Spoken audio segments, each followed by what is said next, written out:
Hello guys, I'm Grandmaster Grigor Grigorov. Welcome to this new lecture about attacking ideas in positions with isolated pawn.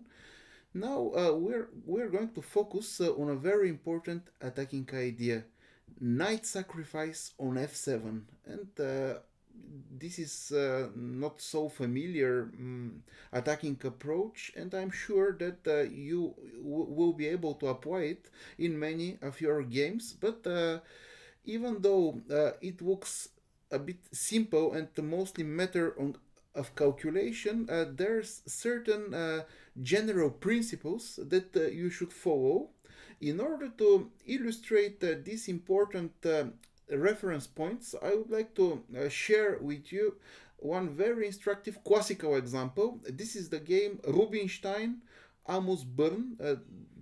The great maestro Rubinstein is playing with white, and he managed to win a fantastic game.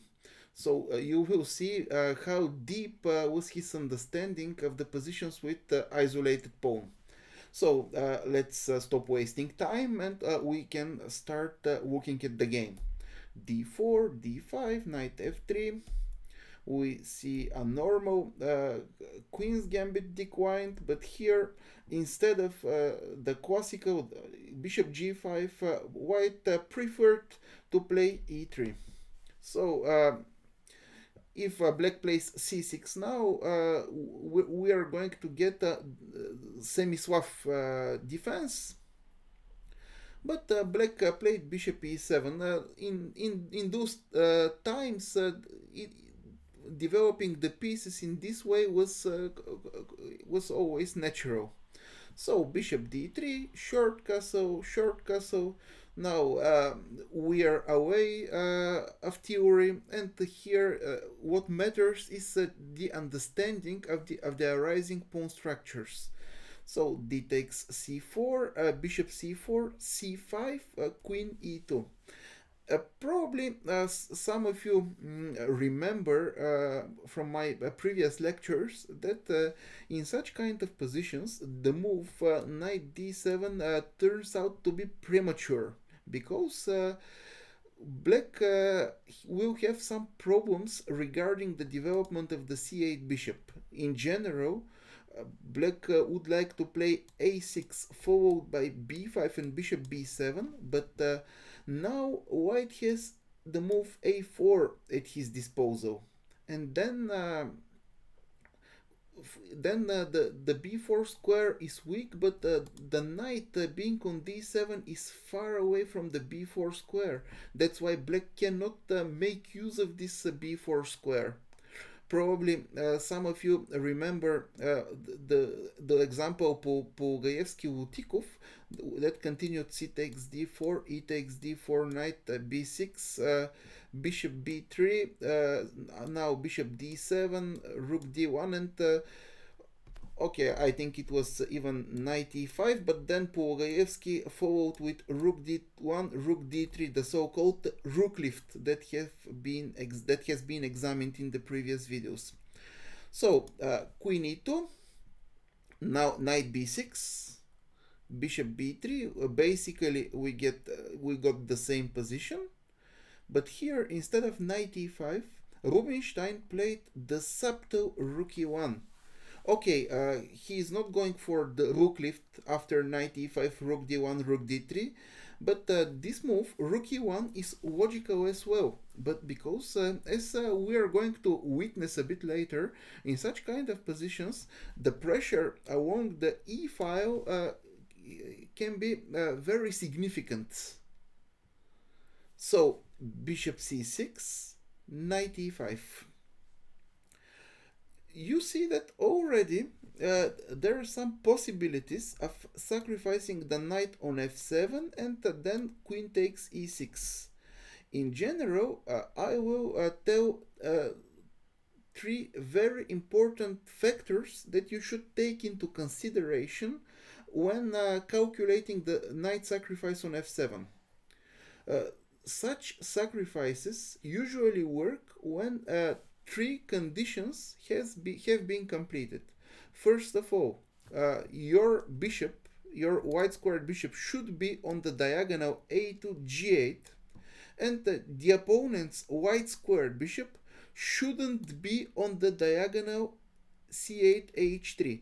These are two very important conditions. But additionally, in order to make sure that this sacrifice on f7 will be working, there should be strong pressure along the e file. Without this pressure along the e file, the sacrifice might not be working. In this position, with with a queen on e2 and a rook on e1, white manages to put very strong pressure along the e file.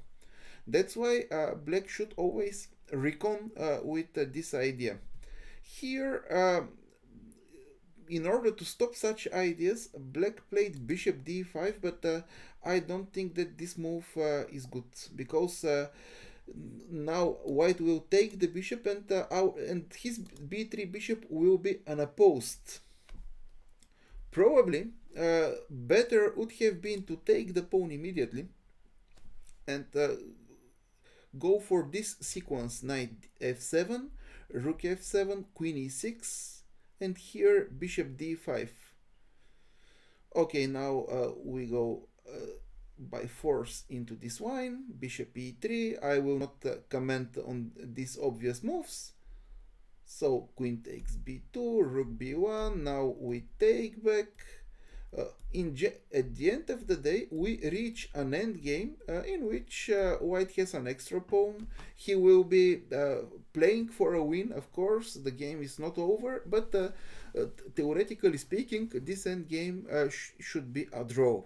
That's why queen d4 was the most principled and critical continuation. In the game, however, Amos Byrne played bishop d5. In general, in positions with isolated queen's pawn, it's always preferable if you can exchange your knight, c3 knight, for the white squared bishop of your opponent, because, as I have already pointed out, your bishop will be unopposed along this diagonal. So knight b takes d5 was played in the game. Here bishop g5, rook c8, and now you can pause the video and consider the position on your own. Once again, you need to know the general principles, and also you should calculate. Let me just mention that this move, rook c8, was a mistake. Instead, black should have played queen d6. I hope that this hint will be pretty much enough for you to find the right idea for whites. So Rubinstein decided to play knight takes f7, but not immediately. First of all, he took the f6 knight in order to undermine the stability of the d5 knight, because after bishop takes f6, now knight f7 is working fantastically. You will see that after taking on e6, white will also collect the d5 knight. Let me just mention that